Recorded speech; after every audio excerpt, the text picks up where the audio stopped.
Hey guys, good morning. Friday News Coffee Talk here at SmartHER News headquarters, of course, on the floor, talking to you secretly behind a closed doors away from my toddlers. I like taking Friday and getting a big picture of the news for the week, like a big deep breath. And that's what we're going to do today. And one of the things I woke up thinking about is the word gumption. Gumption means spirited initiative. And I think it's one of those words, sort of like cowabunga, that needs to be used more. We should work that back into the conversation. You know, like, girl got gumption. Like, that sounds good. I feel really, I like that expression. Watch for a t-shirt on smarternews.com, girl got gumption. I think the reason why I'm thinking about that word is I went to sleep last night after putting together a little report on Nellie Bly. She's an American journalist that really was one of the first women journalists that made a name for herself. She was young, she was intrepid, and she took on a lot of really interesting assignments, including getting herself committed into an insane asylum so she could expose the abuses in there. What she did on this day in history in 1890, she came back to the New York City area after traveling the world in less than 80 days. You know the book, Travel the World in 80 Days, something like that. It's a famous book. She set out to see if she could do it in at least that time, and she ended up doing it in 72 days. And there's a great quote by the it's the Jersey City mayor in New Jersey, who talks about what her trip meant for the American girl. She was 25 years old at the time, and she did it. She did it. The reason why I'm thinking about gumption, and it's such a fascinating story to read a little bit about her, was I was thinking about where we're seeing gumption and where we're not. And if you look back over the week, we've had this sort of interesting arc of a story about what's happening in the government and what's not happening in the government. You could say that the president had initiative when he offered what he was describing as a compromise proposal to Democrats. That took spirited initiative, might have taken gumption. Probably didn't take a lot of gumption for Republicans to slide in some things into that bill that they knew Democrats would not like when it came to asylum. So we have both sides of the coin there. Took some gumptions for Democrats to make sure that they passed a bill in the House that they were happy with. Probably didn't take the same initiative to make sure that that bill didn't have any border wall spending at all. The one thing that the president wants. So, we see signs of gumption on both sides, and we also see signs where, we could think that there could be a little bit more initiative taken. So we would take a step back from the week, we could say, well, wow, there's been no progress. But I actually think that there's been some progress. We have 2 bills that were brought by the Senate, one Republican, one Democrat, that did not pass. So we know that path can't be taken. And so let's see what's next, Let's see what next week brings.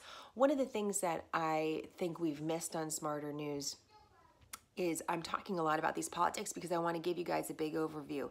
But one of the things I felt that we missed this week is talking about the people that have been really affected by the shutdown.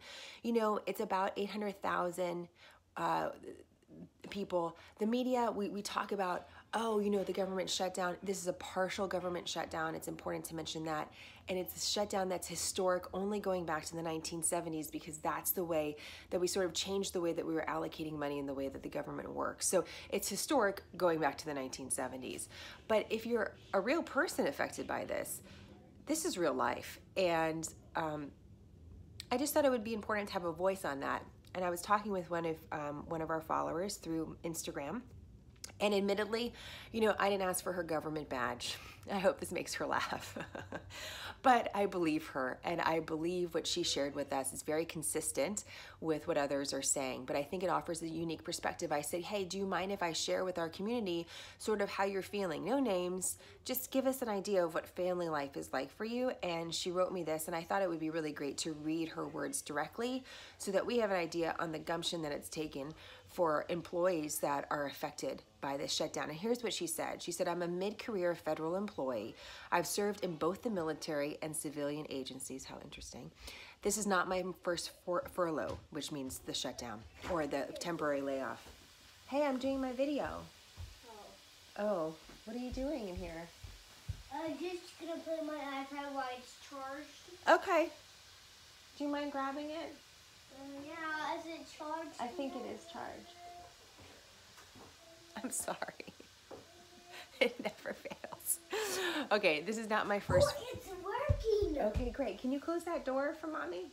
Okay. Okay, love you. Daddy's cooking bacon. Daddy's cooking bacon. This is what's happening.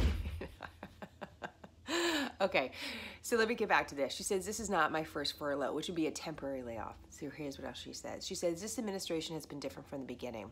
And this furlough fits with that. This hasn't been all bad for me. I have been able to focus on skills building for strategic future plans. I spend time with my 4-year-old and send my school-age children off to school and there when they walk through the door. This is not the case for everyone. We've had to find alternative income stream and take advantage of the benefits offered by bill collectors. We are a single income household. Things are tight. We don't have expendable income, no income to cover much. I know my coworkers are finding fast food jobs and using food banks. It's such a mixed bag of stories. I feel like a pawn while lawmakers debate national security and the rights of the people who are not citizens. I feel out of control with no certainty. So those are her words. So that's such a, by the way, what a fair assessment, right? She, she clearly has a thought on what's going on, but she's also looking at some of the positives that she's able to spend some time with her kids. The question becomes, how much longer does this shutdown last? And there's no great answer for that. What's interesting is we take a look just to the south and we're watching what's happening in Venezuela. There is a challenge to the leadership there of Nicolas Maduro, a president, but like we say president / dictator, who has driven his country essentially into the ground. There's no food, medical supplies. You have a lot of bad foreign actors that like getting into Venezuela, Russia, China, Iran, and it's created this failed state. Without getting too far into it, I would say that the lawmaker that is challenging Nicolas Maduro, his name is Guaido, he's got gumption because he's standing up to this politician that is known to kill people. I mean, protesters have died over the last several days in Venezuela because they were protesting in favor of Guaido. Guaido apparently has been in hiding now. He has the support of America and many other countries, but let's see what happens. I mean, it could be really scary in Venezuela. It's already scary in Venezuela, but it could get worse. And we're gonna really watch what's happening with US personnel there because Nicolas Maduro ordered American diplomats to leave, and America said, no, we're not leaving because we're staying because Guaido told us we could stay. So this is a really tense situation. Big picture going back to that. Instability to the south is not good for us.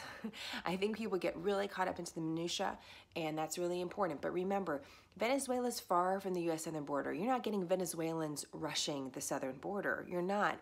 You're also not getting Nicaraguans to do that in Central America, even though they're dealing with Ortega, another abusive leader.